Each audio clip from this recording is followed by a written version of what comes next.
তাহলে আপনি হচ্ছে তাহলে কি কি খাবেন বলেন তো? লাউ খাবেন, চাল কুমড়া খাবেন, চিচিঙ্গা খাইতে পারবেন, ধুন্দুল খাইতে পারবেন, ঝিঙ্গা খাইতে পারবেন, করল্লা, কাকরোল, তারপর হ্যাঁ এগুলো খেতে পারবেন, পটল, ঠিক আছে, কাঁচা পেঁপে, সবুজ বাঁধাকপি ইত্যাদি খাওয়া যাবে, ঠিক আছে। আর আপনি আলু, মিষ্টি আলু, মূলা জাতীয় এগুলো খেতে পারবেন, কিন্তু পরিমাণে একটু কম খাবেন। ডিমের সাদা অংশ খেতে পারবেন কুসুম ছাড়া, ঠিক আছে।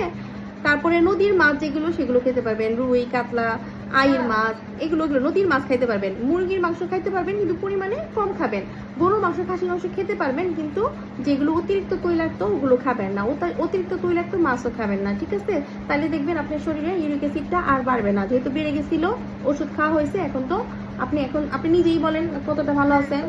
হ্যাঁ, দোকান থেকে তো অনেক ওষুধপত্র খাইছেন। কত বছর খাইছেন ওষুধ?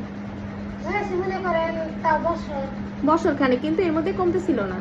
আর আচ্ছা, এখন দেখেন আলহামদুলিল্লাহ 2 সপ্তাহের মধ্যেই আপনি কমে গেছেন, তাই না? 2 সপ্তাহের মধ্যে সুস্থ হয়ে গেছেন। তাহলে এখন যেভাবে ওষুধ দিছি এভাবেই চলবে।